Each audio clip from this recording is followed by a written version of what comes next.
Hello, welcome to Bhagya's divine channel. ನಾನು ಇಲ್ಲಿ 3 ಫೈಲ್ಗಳನ್ನ ಇಟ್ಟಿದ್ದೀನಿ. ಫಸ್ಟ್ ಒಂದು knight of swords, the hermit and the 4 of pentacles. This is first card, second card and third card. ನಿಮಗೆ ಯಾವುದು ಇಷ್ಟ ಆಗುತ್ತೋ ನಿಮ್ಮ ಇಂಟ್ಯೂಷನ್ ಪ್ರಕಾರ ನೀವು ಅದನ್ನು ಚೂಸ್ ಮಾಡ್ಕೊಳ್ಳಿ. ಸ್ವಲ್ಪ ವಿಡಿಯೋನ ಪಾಸ್ ಹಾಕಿ ನೀವು ವಿಡಿಯೋ ಯಾವ ಫೈಲ್ ಬೇಕು ಅಂತ ಚೂಸ್ ಮಾಡ್ಕೊಳ್ಳಿ. ನಾನು ಇದರಿಂದ ನಿಮಗೆ ಈ ಅಕ್ಟೋಬರ್ ತಿಂಗಳಲ್ಲಿ ನಡೆಯುವ 5 ದೊಡ್ಡ ಅಥವಾ ಸಣ್ಣ ಘಟನೆಗಳು ಯಾವುವು ಅನ್ನೋದನ್ನು ಹೇಳ್ತೀನಿ ಮುಂದಕ್ಕೆ. ಲೆಟ್ಸ್ ಸ್ಟಾರ್ಟ್ ನಾವು. ಈಗ ನಾವು file 1 the night of sorts ಬಗ್ಗೆ 5 ಕಾರ್ಡ್ ತೆಗೆದುಕೊಂಡು ಹೇಳ್ತೀನಿ.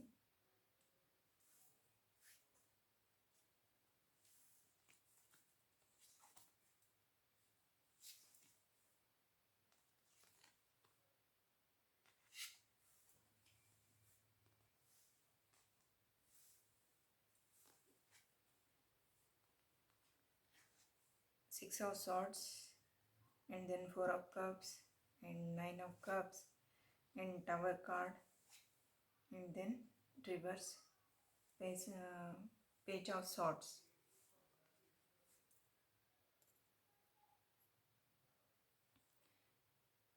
ಈ 6 ಆಫ್ ಸಾರ್ಟ್ಸಲ್ಲಿ ನಿಮ್ಮ ಜೀವನದಲ್ಲಿದ್ದ ಅಪ್ಸ್ ಆ್ಯಂಡ್ ಡೌನ್ಸ್ ಅಂದರೆ ಏಳು ಬೀಳು ಎಲ್ಲವೂ ಈಗ ಮುಗಿದು ಶಾಂತವಾದ ನೀರು ಥರ ನಿಮ್ಮ ಲೈಫು ಸ್ಮೂತ್ ಆಗತ್ತೈತಿ. ಆಮೇಲೆ ನೆಕ್ಸ್ಟ್ ನಿಮಗೆ ಒಂದು ಅಪಾರ್ಚುನಿಟಿ ಬರುತ್ತೆ.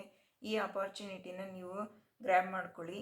ನೀವು ಬಿ ಆ್ಯಕ್ಟಿವ್. ಈ ಥರ ಸೈಲೆಂಟಾಗಿ ಸುಮ್ಮನೆ ಕೂತ್ಕೊಳೋದೆಲ್ಲ, ಆ್ಯಕ್ಟಿವ್ ಆಗಿ ನೀವು ಆ ಅಪಾರ್ಚುನಿಟಿಗೋಸ್ಕರ ತಗೊಂಡು ಅದನ್ನು ಕೆಲಸ ಮಾಡಿ ವರ್ಕೌಟ್ ಮಾಡಿಸ್ಕೊಂಡು ಅದರಿಂದ ನೀವು ಈ ಥರ ಪೀಸ್ಫುಲ್ಲಾಗಿ 9 ಕಪ್ಸ್ ತುಂಬುವಷ್ಟು ನಿಮ್ಮ ಅರ್ನಿಂಗ್ಸ್ ಆಗುತ್ತೆ. ಇಲ್ಲಿ 1 ಕಪ್ ಇದ್ದರೆ ಇಲ್ಲಿ ನೋಡಿ 9 ಕಪ್ ಇದೆ ಅಲ್ಲ, 9 ಕಪ್ ತುಂಬುವಷ್ಟು ನಿಮಗೆ ಪ್ರಾಫಿಟ್ಟು, ಅರ್ನಿಂಗ್ಸ್. ಆಮೇಲೆ ಅದರಿಂದ ನೀವು ಪೀಸ್ಫುಲ್ಲಾಗಿರ್ತೀರ. ನಿಮ್ಮ ಎನರ್ಜಿ ಮೈಂಡ್ ಎಲ್ಲ ವರ್ಕ್ ಆಗುತ್ತೆ. ಮತ್ತು ಮುಂದೆ ಅದರ ನಂತರ ಇದೊಂದು ಟವರ್ ಕಾರ್ಡ್ ಅಂದರೆ ಇಲ್ಲಿ ಲಾಸ್, ಸ್ವಲ್ಪ ಬೀಳೋ ಚಾನ್ಸಸ್ಸು, ಬಿಸ್ನೆಸ್ಸಿಂದ ಡೌನು ಅಥವಾ ಯಾವುದೇ ವಿಷಯ, ಪ್ರೀತಿನಲ್ಲಿರ್ಬೋದು ಯಾವುದೇ ವಿಷಯದಲ್ಲಿರ್ಬೋದು ಡೌನ್ಫಾಲ್ ಬರುತ್ತೆ. ಅದರಿಂದ ನೀವು ಧೈರ್ಯಗೆಡೋ ಚಾನ್ಸಸ್ಸು ಇದೆ. ತಲೆ ಕೆಡಿಸ್ಕೊಡಿ. ನಾನು ಅದಕ್ಕೆ ಒಂದು ರೆಮಿಡಿ ನೋಡ್ತೀನಿ. ರೆಮಿಡಿನಲ್ಲಿ ಸ್ಟಾರ್ ಕಾರ್ಡ್ ಬಂದಿದೆ. ಸ್ಟಾರ್ ಕಾರ್ಡ್ ಅಂದರೆ ನೀವು ಸ್ಯಾಟರ್ಡೇಗೊಮ್ಮೆ ಶನಿದೇವ್ರದ್ದು ಗುಡಿಗೆ ಹೋಗಿ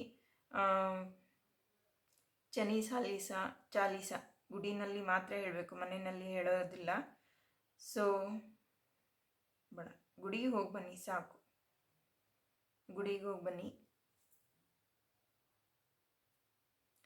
ಶನಿವಾರಕ್ಕೊಮ್ಮೆ ಗುಡಿಗೆ ಹೋಗಿ ಅಲ್ಲಿ ಎಣ್ಣೆ ಹಾಕಿ ದೀಪ ಹಚ್ಚಿ ಬನ್ನಿ, ಸಾಕು.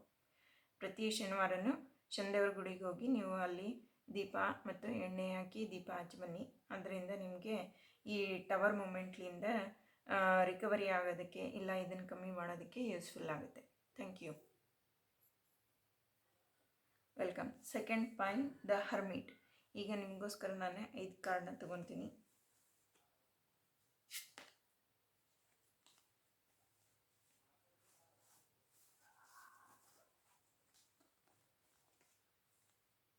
Page of Cups, reverse 8 of Cups, and then 8 of Swords, and then reverse the Temperance, 7 of Pentacles. File 2 ನಿಮ್ಮ ಕಡೆಗೆ ಪೇಜ್ ಆಫ್ ಕಪ್ಸ್. ಇಲ್ಲಿ ಲೋಟಸ್ ಎಲ್ಲ ಕಾಣಿಸ್ತಾ ಇದೆಲ್ಲ, ಇದು ರಿಪ್ರೆಸೆಂಟ್ಸ್ ಮನಿ. ಈ ಕಮಲದವು ನಿಮ್ಮ ಕಡೆ ಮನಿ ಇದೆ, ಹ್ಯಾಪಿನೆಸ್ ಇದೆ, ಫ್ರೆಂಡ್ಸ್ ಇದ್ದಾರೆ, ಎಲ್ಲ ಇದೆ. ನಿಮ್ಮ ಜೀವನದಲ್ಲಿ ಹಿಡಿದಿರುವಂಥ ಗ್ರಹಣ ಎಲ್ಲ ಬಿಟ್ಟು ಹೋಗ್ತಾ ಇದೆ ನಿಮ್ಮ ಜೀವನದ ಈ ತಿಂಗಳಲ್ಲಿ. ಆದರೂ ನಿಮಗೆ ಎಲ್ಲ ಹ್ಯಾಪಿ ಇದ್ರೂ, ಗ್ರಹಣ ಇಲ್ಲ ಅಂದ್ರೂ, ನಿಮ್ಮ ಜೀವನದಲ್ಲಿ ಗ್ರಹಣ ಇಲ್ಲ ಅಂದ್ರೂ ನಿಮಗೆಲ್ಲೋ ಒಂದು ಫೀಲು, ನನಗೇನೋ ಆಗಿದೆ, ಐ ಆಮ್ ಸ್ಟಕ್, ನನಗೇನು ಮುಂದಿನ ದಾರಿ ಕಾಣಿಸ್ತಾ ಇಲ್ಲ, ಆ ಥರದ ಫೀಲಲ್ಲೇ ನೀವಿದ್ದೀರಾ. ಇದರಿಂದ ನಿಮ್ಮ ಲೈಫ್ದ ಬ್ಯಾಲೆನ್ಸ್ ಮಿಸ್ ಆಗ್ತಾ ಇದೆ. ನೀವು ಈ ಥರ ಥಿಂಕ್ ಮಾಡೋದ್ರಿಂದ ಅದನ್ನೆಲ್ಲ ಬಿಟ್ಬಿಟ್ಟು ನಿಮ್ಮ ಬಿಸ್ನೆಸ್, ಕರಿಯರ್, ಫೈನಾನ್ಸ್ ಇದ್ರ ಬಗ್ಗೆ ಯೋಚನೆ ಮಾಡಿ. ನಿಮಗೆ ಅದಕ್ಕೆ ಸಪೋರ್ಟ್ ಮಾಡೋದಕ್ಕೂ ಇದ್ದಾರೆ. ಪ್ಲೀಸ್ ಅದರ ಕಡೆ ಜಾಸ್ತಿ ಗಮನ ಕೊಡಿ. Thank you for watching. Hello, pile number 3. This is 4 of pentacles. ಈಗ ನಾನು ನಿಮಗೋಸ್ಕರ 5 ಕಾರ್ಡ್ಗಳನ್ನ ತೆಗಿತೀನಿ.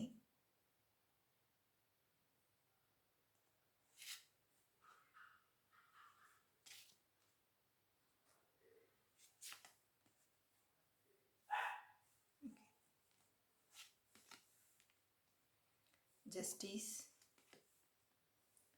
7 of Swords, the Hanged Man, reverse of Hanged Man, and the reverse of 8 of Wands, and then King of Swords.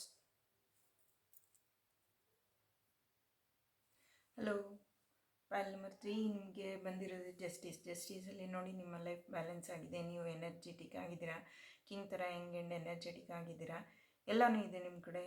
ಆದ್ರೂ ನಿಮಗೆ ಬೇರೆಯವ್ರನ್ನ ನೋಡಿ ಅವ್ರ ಕಡೆಯಿಂದ ಅವ್ರದ್ದು ಹೇಗೆ ತಗೋಬೇಕು, ಅವ್ರದ್ದು ಯಾವ ಥರ ಇದನ್ನು ಮಾಡಬೇಕು ಅನ್ನೋದ್ರ ಬಗ್ಗೆ ಯೋಚನೆಗಳನ್ನೆಲ್ಲ ಮಾಡೋದನ್ನು ಬಿಟ್ಬಿಡಿ. ಅವ್ರು ಹೇಗಿದ್ದಾರೆ ಅವ್ರ ಪಾಡಿ ಇಲ್ಲಿ ಅವ್ರನ್ನ ನೋಡಿ ನೀವೇನಾದರೂ ಮಾಡೋಕ್ಕೋದ್ರೆ ನಿಮ್ಮ ಕಡೆ ಇರೋವಂಥ ಬಹಳಷ್ಟು ಅಪಾರ್ಚುನಿಟಿಗಳನ್ನು ನೀವು ಮಿಸ್ ಮಾಡ್ಕೋತೀರಾ. ನೀವು ಹೇಗಿದ್ದೀರೋ ಅದೇ ಥರ ಕಿಂಗ್ ಥರ ಇದ್ಬಿಟ್ಟು ನಿಮ್ಮ ಕೆಲಸನೇ, ನಿಮ್ಮ ವರ್ಕ್ ಲೈಫನ್ನೇ ನೀವು, ಅಥವಾ ನಿಮ್ಮ ಲೈಫಲ್ಲಿ ಏನು ಬೇಕೋ ಅದ್ರ ಕಡೆಗೆ ಗಮನ ಕೊಡಿ, ಬೇರೆಯವ್ರ ಕಡೆಗೆ ಗಮನ ಕೊಡೋಕ್ಕೆ ಹೋಗಬೇಡಿ. Thank you.